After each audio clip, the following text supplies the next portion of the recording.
In everyday life, a passing comment from a colleague, a differing opinion in a group chat, or even a neutral look from a stranger can suddenly spike irritation or resentment that stays with you for hours. You replay the moment, feel your chest tighten, and justify your reaction as protecting your dignity. Yet this pattern quietly steals your focus, drains your energy, and leaves relationships slightly more strained each time. Many carry this low-level reactivity without noticing how it shapes their days and decisions. It feels normal in a world that rewards quick emotional responses, but it quietly reveals how much power we hand over to things outside our control. Stoicism cuts through this cycle with clear, unflinching honesty about what truly builds inner strength. If this resonates, please like the video and subscribe to the channel for more practical Stoic wisdom delivered directly and without fluff. Number 1. What being easily offended actually means.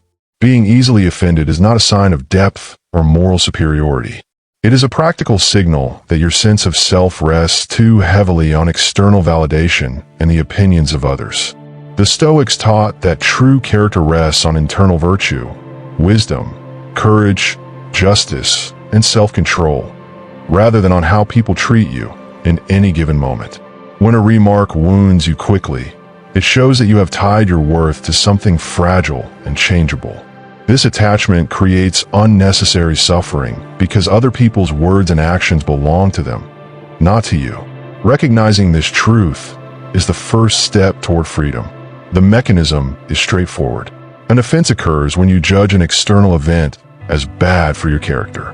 Marcus Aurelius reminded himself that people act according to their own lights, often from ignorance or flawed thinking.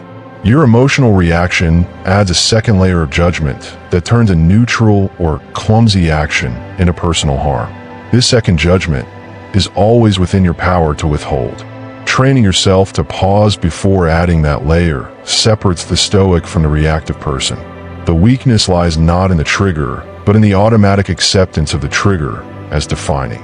Over time, easy offense trains the mind to scan constantly for threats to ego. This hypervigilance exhausts mental resources that could have gone into productive work, clear thinking, or calm relationships. The Stoics viewed the mind as a citadel that should remain secure regardless of outside attacks. When you allow small arrows to breach the walls daily, you weaken the entire structure. Character is revealed in what you consistently tolerate inside your own mind. Easy offense tolerates chaos. Epictetus distinguished sharply between what is up to us and what is not. Your reputation, others' words, and social status are not up to you. Your response, your interpretations, and your maintained tranquility are. Every time you feel offended and act on it, you practice giving away the only territory that truly belongs to you. This repeated surrender compounds into a character that feels perpetually under siege. Strength grows when you reclaim that inner territory and defend it with discipline instead of emotion. Living offended also distorts your perception of reality. You begin to see the world as more hostile than it is because your mind magnifies minor frictions. This creates a feedback loop where defensiveness provokes more negative responses from others, confirming the original distorted view. The Stoic path breaks the loop by refusing to grant external events the power to dictate your inner state. Over months and years, this refusal forges a calm resilience that others notice and respect without you demanding it. Ultimately, the Stoic diagnosis is merciful.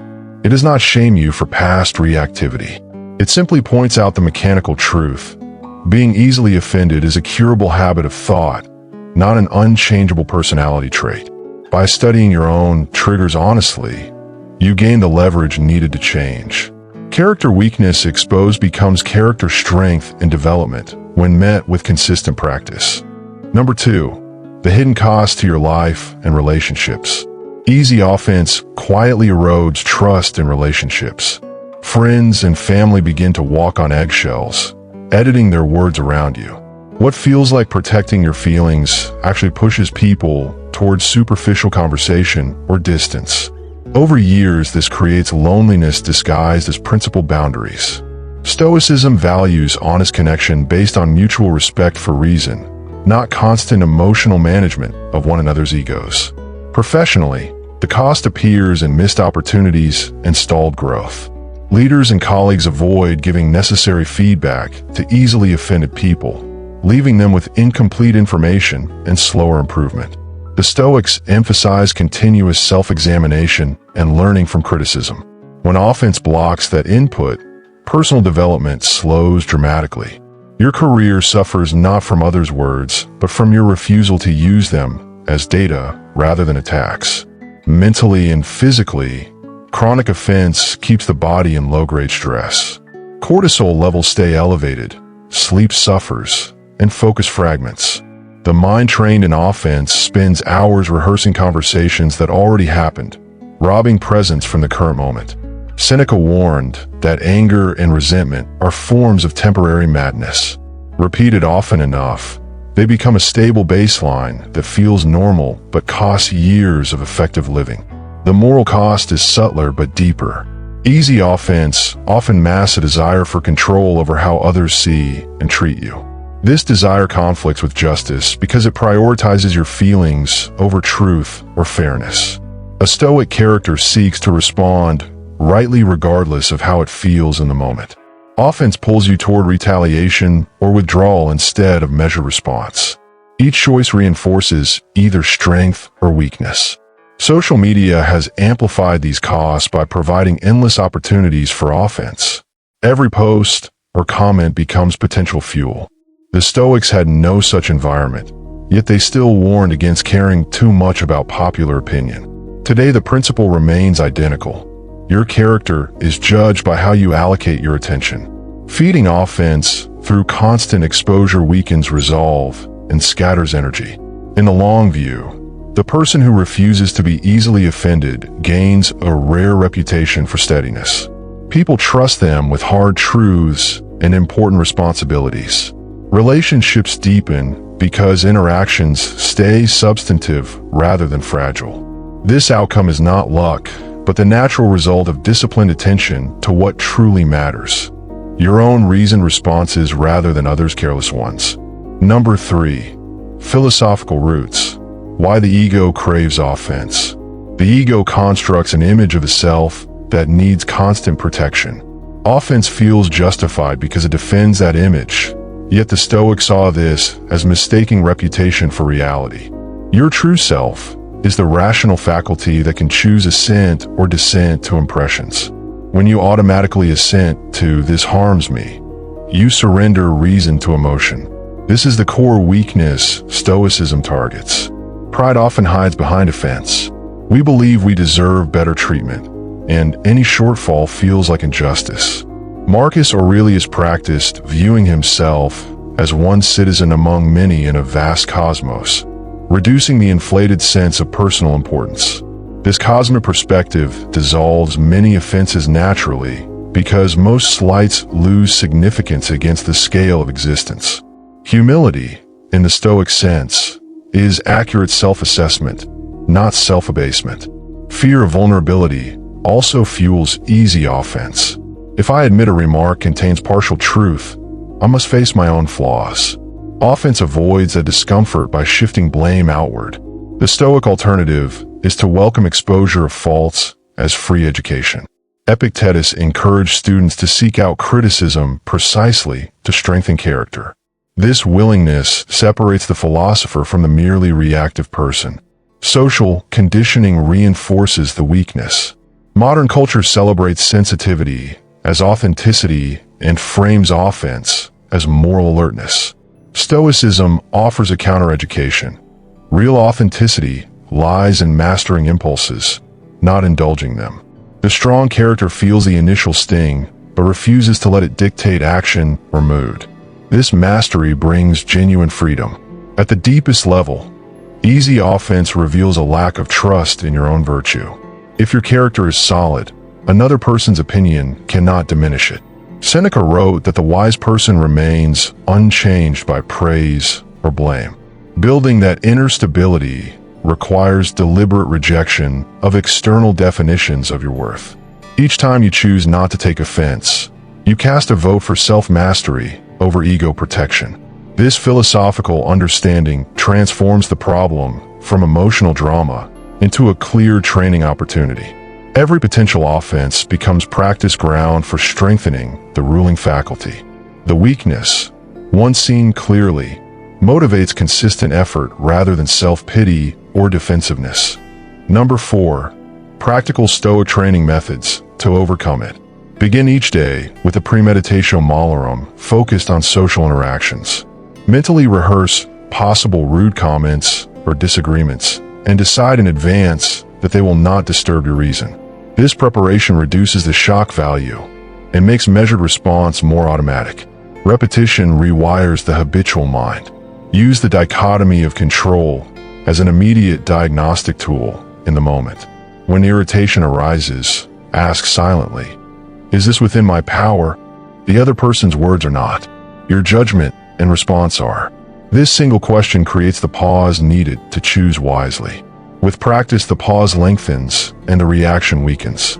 Journal nightly about instances where offense appeared. Write the external event, your initial judgment, and a more rational alternative interpretation. Over weeks, patterns emerge and become easier to correct. The Stoics valued rigorous self-examination as essential to progress. Honest records prevent self-deception. Practice voluntary discomfort with minor offenses. Deliberately expose yourself to situations likely to trigger mild irritation, crowded places, contrary opinions, and maintain composure. This builds tolerance like physical training builds muscle. Incremental challenges prepare you for larger ones without overwhelm. Adopt the view from above when offense feels strong. Imagine your life from a great height, seeing the smallness of the triggering moment against the span of years and the vastness of the world. This perspective quickly restores proportion. Marcus used similar cosmic reflections to steady himself amid court intrigues and personal attacks. Finally, replace the habit of offense with deliberate acts of understanding. When someone acts poorly, consider the possible burdens or ignorance driving their behavior. This does not excuse wrongdoing, but frees you from emotional entanglement. Consistent application turns potential enemies into neutral data points and strengthens your character through practiced empathy grounded in realism. Number 5. The liberated life, strength that others recognize. The person who no longer lives easily offended moves through the world with quiet authority.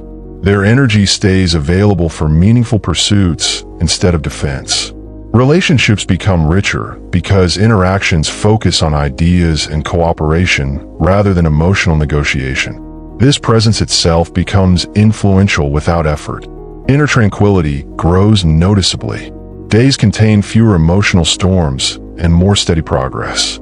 The Stoics described this state as eudaimonia, flourishing rooted in virtue rather than fortune. Freedom from offense is not numbness, but clear-eyed engagement with life on your own terms. Challenges still arise, yet they no longer own you. Others sense the difference. People gravitate toward those who remain steady amid tension. Leadership emerges naturally because difficult conversations can happen without collapse or explosion. Your example quietly teaches those around you that composure is possible and admirable. This strength compounds over time. Each mastered impulse makes the next easier. What once required deliberate effort becomes character, reliable, tested, and resilient. The serious weakness of easy offense transforms into one of the strongest foundations a person can build. Living this way aligns you with nature as the Stoics understood it.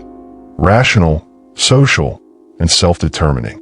You fulfill your role as a human being capable of reason regardless of circumstances. This alignment brings deep satisfaction that external approval could never supply. The path is open to anyone willing to do the work. Start small today. Notice one potential offense and choose a different response. Repeat. Over months, the change becomes visible in your mood, relationships, and self-respect.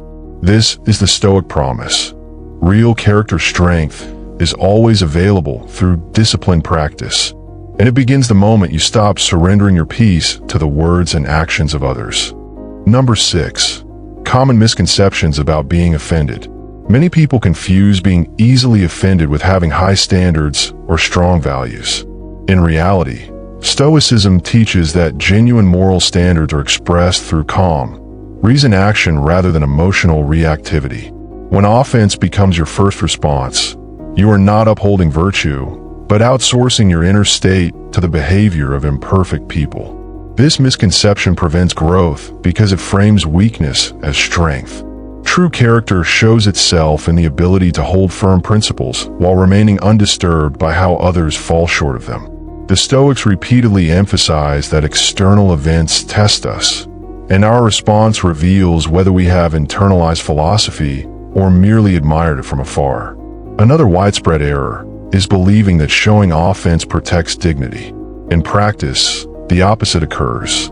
Quick offense signals fragility and invites others to treat you with caution rather than respect. Epictetus argued that your true dignity resides in your faculty of reason and your capacity for self-mastery. When you surrender that faculty to anger or hurt feelings, you diminish yourself far more than any rude comment ever could. Dignity is built through consistent choices that align with nature and reason, not through demanding that the world handle you with constant care. This distinction separates those who talk about Stoicism from those who live it. Some assume that becoming less offended means becoming indifferent or cold. Stoicism rejects this false choice. The goal is not emotional numbness, but freedom from unnecessary disturbance, so that you can respond appropriately with clarity and justice. A calm mind sees situations more accurately and acts more effectively. Marcus Aurelius dealt with constant court politics, betrayals, and complaints, yet maintained compassion and focus. His example shows that reduced offense opens space for deeper human connection and purposeful action rather than shutting them down. A modern misconception links offense directly to empathy and social awareness. While caring about injustice matters, personal offense often clouds judgment and turns principled concern into self-centered drama. The Stoics distinguish sharply between acknowledging wrong and allowing it to poison your soul. You can recognize rudeness, dishonesty, or cruelty without letting it rent space in your mind. This balanced approach preserves your energy for meaningful change instead of exhausting it in resentment. True empathy flows more freely from a stable mind than from one constantly rocked by personal slights. Many also believe offense is inevitable because that's just how I am. Stoicism dismantles this deterministic view by highlighting the power of assent. Between an external impression and your emotional response lies a moment of judgment that can be trained. Years of habitual offense create strong neural pathways, but consistent philosophical practice can weaken them and build better ones. Character is not a fixed trait handed down by personality, but a skill developed through repeated correct choices. Accepting full responsibility for your reactions is liberating, even when difficult. Finally, the deepest misconception is that overcoming easy offense will make life easier in a superficial way. The truth is more profound. It makes life richer and more authentic. You trade constant small battles for deeper peace and stronger relationships. You stop wasting life force on things unworthy of attention and redirect it toward virtue, contribution, and understanding. This shift does not remove all difficulties, but removes the self-inflicted ones. The Stoic path demands effort, yet the rewards compound daily into a life of quiet power and unshakable self-respect that no external validation could ever provide. Number 7. The mechanics of offense. How judgment creates suffering. Offense does not originate in other people's actions, but in your own interpretation of those actions. The Stoics identified this as the key insight. People are disturbed not by things, but by their opinions about things. A single comment can be interpreted as harmless, as informative, as ignorant, or as hostile. The interpretation you choose determines whether peace or turmoil follows. Most people make this choice unconsciously, driven by ego, past wounds, or cultural training. Bringing this process into conscious awareness is the beginning of real character development. The first layer is the raw impression, an external event like a sharp tone or critical remark. The second layer, which belongs entirely to you, is the judgment, this should not be, or this means I am unworthy. It is this added judgment that transforms a neutral stimulus into personal injury. Seneca observed that we often suffer more in imagination than in reality. By examining and challenging that second judgment immediately, you interrupt the cycle before emotion gains momentum. This disciplined separation between event and meaning lies at the heart of Stoic training. Underlying many offenses is an unexamined belief that the world owes you smooth treatment or constant agreement. When reality contradicts this hidden expectation, pain arises. Stoicism encourages radical acceptance of human imperfection, including the imperfection of everyone you meet. People act from their current level of understanding, often limited by fear, stress, or ignorance. Holding them to an idealized standard you yourself sometimes fail to meet is both unrealistic and unjust. Releasing this demand reduces the frequency and intensity of offense dramatically. Offense also feeds on memory. A minor incident gets stored and replayed, gaining emotional weight with each repetition. The Stoics advised treating each moment freshly, without the heavy baggage of past interpretations. By refusing to rehearse grievances, you prevent old wounds from dictating new reactions. This practice cultivates a lighter mind that responds to the present rather than carrying forward yesterday's battles. Over time, the habit of fresh perception becomes a powerful form of mental hygiene. Another mechanical aspect is the role of physical sensation. Tight chest, rising heat, or clenched jaw often precede conscious awareness of offense. Stoic practice includes noticing these bodily signals early and using them as cues to pause and breathe. By creating space between sensation and response, you regain authority over the ruling faculty. This bodily awareness grounds abstract philosophy in daily experience and makes progress measurable. Small victories in these moments accumulate into fundamental character change. Ultimately, mastering the mechanics of offense reveals a profound truth. Most suffering we attribute to others is self-generated. This realization carries both responsibility and empowerment. You cannot control how others speak or act, but you can become highly skilled at controlling the only domain that truly matters, your judgments and assent. Each time you correctly withhold harmful judgment, you strengthen the citadel of your mind. This ongoing work transforms a reactive personality into a resilient, wise character capable of navigating any social environment with steadiness and grace. Number 8. Daily Stoic practices for building unshakable resilience. Morning preparation sets the foundation. Before engaging with the world, spend time reminding yourself that today you will likely encounter misunderstanding, criticism, or rudeness. Decide in advance that none of it will hijack your reason. Visualize specific scenarios and rehearse calm, measured responses. This premeditatio malorum is not pessimism, but practical training that reduces the power of surprise. Consistent morning practice calibrates your mind for the challenges ahead and dramatically lowers overall reactivity. Throughout the day, employ the pause technique. When irritation begins, silently count to 5 while asking whether the triggering event is under your control. This micro-habit interrupts automatic emotional cascades and creates room for philosophy to operate. With repetition, the pause becomes instinctive. You move from being a slave to impressions to their master. Many Stoic students report that this single practice alone produces noticeable changes within weeks. Evening reflection strengthens progress.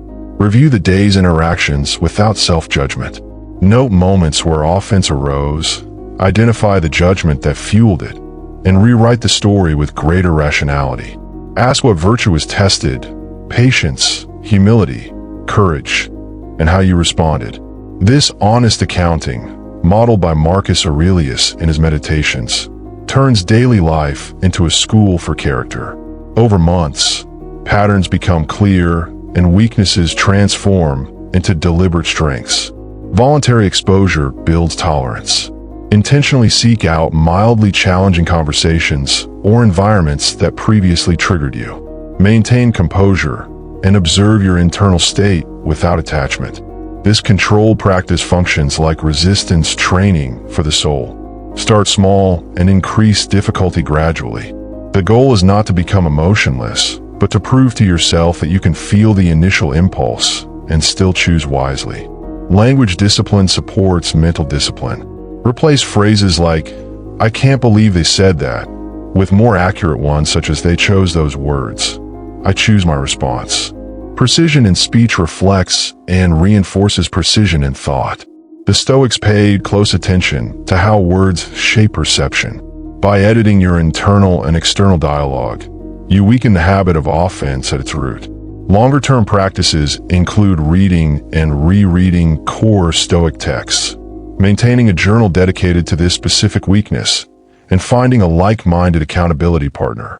Progress is rarely linear, but persistent effort yields compound returns. What begins as conscious struggle gradually becomes natural character. The person who once lived offended evolves into someone whose calm presence itself inspires others and creates better social environments around them. Number 9. When to respond and when to remain silent. Not all offense should be ignored. Stoicism is not passive withdrawal, but wise engagement. The key is distinguishing between situations requiring a calm, firm response rooted in justice, and those best met with dignified silence. If someone's words or actions harm the common good or clearly violate important principles, a measured response may serve both truth and relationship. However, most daily offenses are trivial matters of ego and preference that deserve no response at all. Responding well demands inner calm first. Any reply given while emotionally charged tends to escalate conflict and reveal weakness rather than strength. The Stoics advised waiting until the mind clears before speaking. A response delivered from tranquility carries far more weight and authority. It focuses on principles and facts instead of personal feelings. This approach often surprises others and shifts the dynamic constructively. Silence, when chosen deliberately, is a powerful response. It denies the offender the emotional reaction they may unconsciously seek. It also conserves your energy for matters of real importance. Epictetus taught that we have 2 ears and 1 mouth, so we might listen twice as much as we speak. Remaining silent while maintaining inner composure demonstrates superior self-control and often causes the other person to reflect more deeply than any argument would. Discernment improves through experience and honest reflection. Ask yourself, does this truly matter in the larger scheme of my life and values? Will responding improve the situation or merely soothe my ego? Is my motivation justice or retaliation? These questions cut through emotional fog and reveal the wisest course. With practice, your ability to choose correctly sharpens dramatically. Even when choosing silence, internal work continues. Reframe the event, release the desire for control, and return attention to your own virtue. This prevents silent resentment from building. True strength includes the capacity to let go completely rather than carrying hidden grudges. Stoicism demands full responsibility for your inner climate at all times. Over years, refined discernment creates a reputation for wisdom and fairness. People learn that your words carry weight because they are rare and considered. Your silence signals strength rather than weakness. This balanced approach, responding when necessary, releasing when appropriate, represents one of the highest expressions of Stoic character in social life.